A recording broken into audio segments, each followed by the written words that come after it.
It seems like the baby has something to say.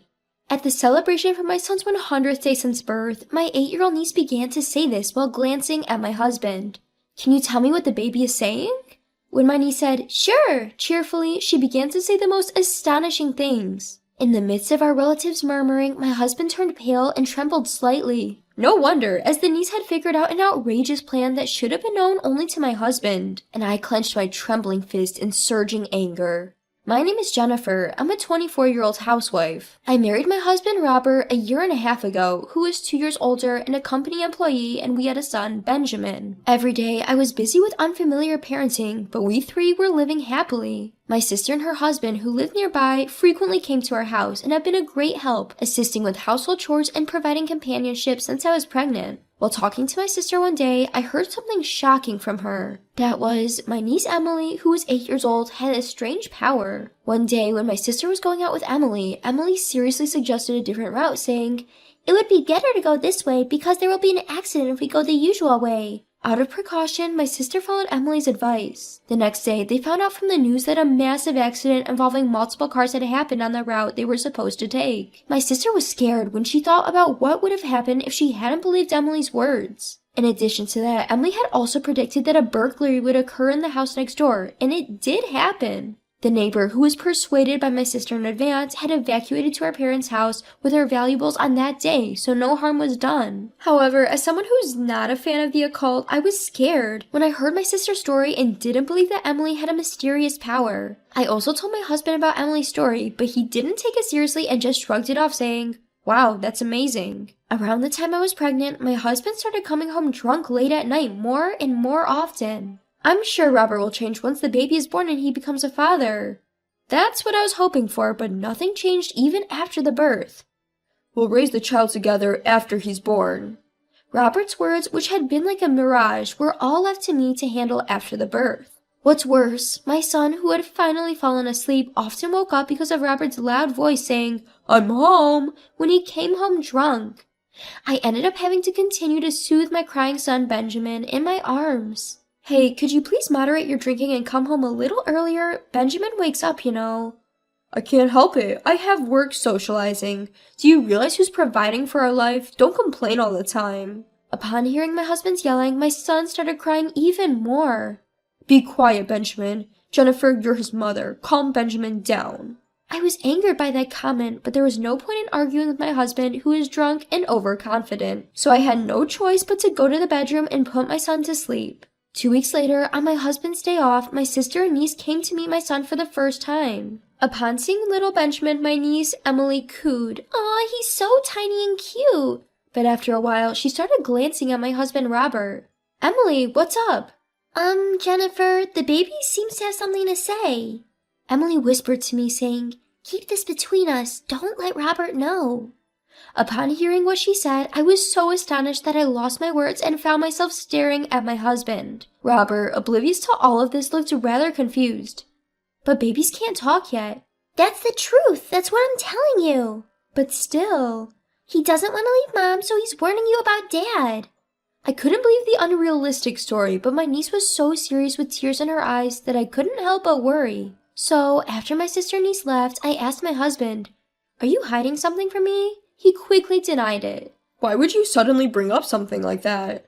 "Huh? I was just asking." "I'm not hiding anything, and I'm not doing anything that should worry you. Please rest assured." "Well, alright then." Contrary to his words, his eyes were clearly dodging, and his demeanor was suspicious. Then my husband, who never usually does this, started changing our son's diaper himself, and I felt even more out of place. Could it be? Is Robert hiding something from me?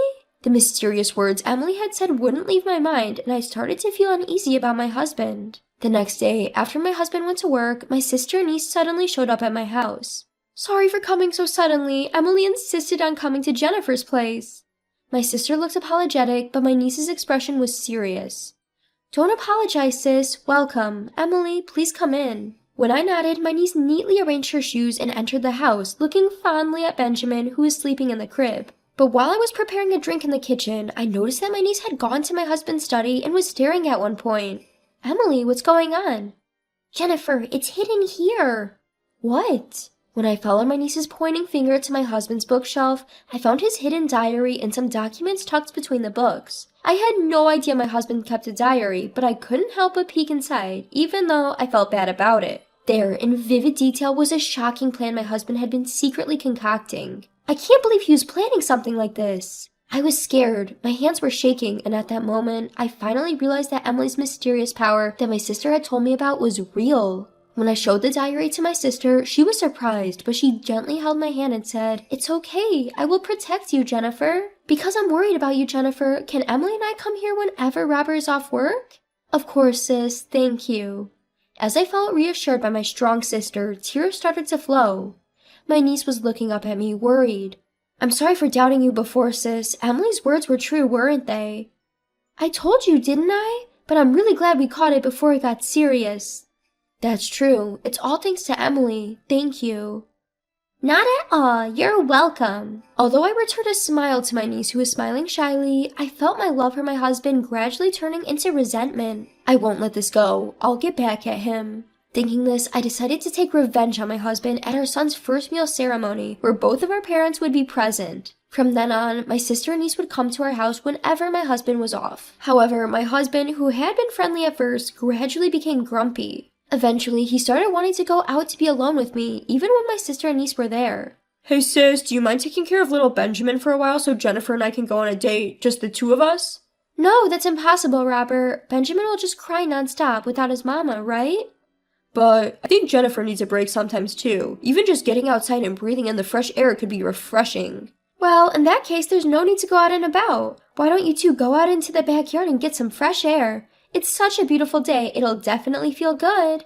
My sister always had a clever rebuttal that left him without a comeback, careful not to upset him. That's when I started noticing that Robert seemed to be irritable all the time. Then we finally reached the day of Benjamin's first bite ceremony. For this special occasion, my parents, my sister, and her husband, and my in-laws gathered at our home. I prepared a meal with all my heart and began the ceremony by placing the dishes on Benjamin's special eating utensils. "Benjamin, look over here."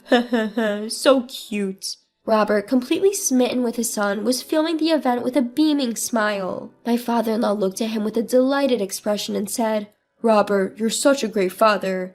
My mother-in-law, with tears in her eyes, nodded in agreement. Our son, not really understanding what was going on, seemed happy to be surrounded by everyone. And after the ceremony, we all decided to have a meal together. In the warm and friendly atmosphere, my niece Emily wasn't eating much. She just sat quietly watching Benjamin. "Here you go, Emily, your favorite orange juice." My sister tried to distract Emily and talk to her, but Emily didn't respond.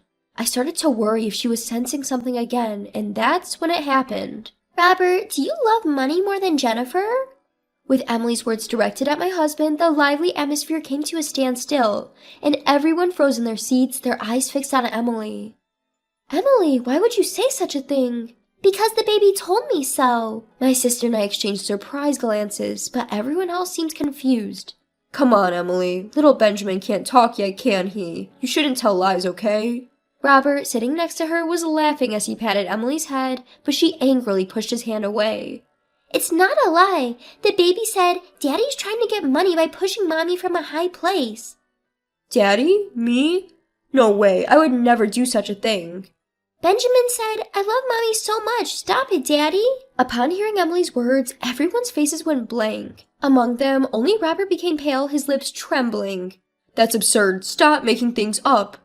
Suddenly angry, Robert banged on the table. Emily's face tensed, and Benjamin looked as if he was about to cry. I wanted to keep things harmonious until the end of the meal, but it seems that's impossible. I stared at my husband with cold eyes. "You've been funneling company expenses to a hostess, haven't you?" "Huh? What are you talking about?" I thrust a diary I had found on my bookshelf at my husband, who was looking dumbfounded. "It's all written here. Do you plan to deny it?" That's about a subordinate at a company. There's no way I would do something so stupid." My husband's forehead was covered with beads of sweat as he strained to make an excuse with a strained smile. "Moreover, reading someone else's diary without permission is the lowest thing you could do. It's a violation of privacy, isn't it?" "I don't have to be blamed by a monster like you for such a thing." "Huh? What do you mean?" "Are you still pretending to be ignorant? You've been dipping your hand into the company's finances and planning a horrific scheme to cover it up before it gets discovered. I opened the page of the diary where the plot was written, shoved it in front of him, and he averted his eyes. Humph, so what? That's a story idea I had when I was thinking of writing a novel. A mere diary doesn't serve as any proof. Oh, really? Can you still say that after seeing this? I took out a certain document. Do you recognize this? This is the life insurance policy you've been hiding. Why did you take out $100,000 worth of insurance on me? What were you planning to do? That is... You plan to pay off the expenses you embezzled with the insurance money you'd get after you made me disappear. Isn't this solid proof? No, well... Actually, it was all revealed to me when my niece whispered in my ear for the first time when she came to see my son. Robert is planning to take Jennifer to a high place because he wants money and push her from behind. I couldn't trust my husband from the moment I heard those words. Both sets of parents stared at the situation with shocked expressions. Cornered by me, he couldn't say anything in response and hung his head, but suddenly he clung to my leg and began to prostrate himself. Jennifer, I'm sorry. Please pay back the money I misused from the company for me. Why should I have to do that?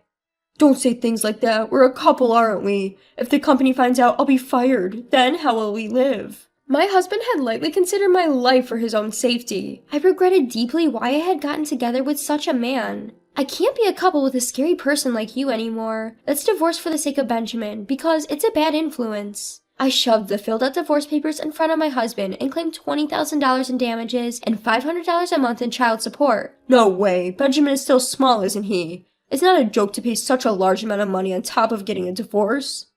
Come on, stop your fussing and sign the divorce papers quickly. The miserable sight of my husband throwing a tantrum like a child, crying, "No, no," and scattering tears made me nauseous. Then my father-in-law, who had been silent until now, shouted at my husband. Robert, cut it out. Perhaps as a father, he could no longer stand to see his son's shameful behavior. And my husband, who was told by his father-in-law that you have no right to refuse divorce and compensation, reluctantly signed the divorce papers. After that, my in-laws repeatedly bowed to me, took my husband, and left the house. The next day, I submitted the divorce papers to the municipal office, and I contacted my ex-husband's company and reported that he was misusing the company's expenses. After that, my ex-husband's misdeeds came to light and he was apparently fired from the company. My ex-husband, in order to pay alimony, child support, and compensation to his company, had to sell his house he's currently living in and working as a construction worker from dawn till dusk. I thought about reporting this incident to the police, but the only evidence I had was what my husband had written in his diary. Instead, I decided to be grateful that my niece and son were able to prevent it from happening. Now, I'm back in my parents' house living a peaceful daily life with my son. My sister and niece visit my son almost every day, and I can't help but smile when Emily tells me, "Benjamin says he's happy to be with Mom all the time." Looking at my son laughing heartily, I pledged in my heart to continue pouring out smiles and to protect him firmly with my own 2 hands.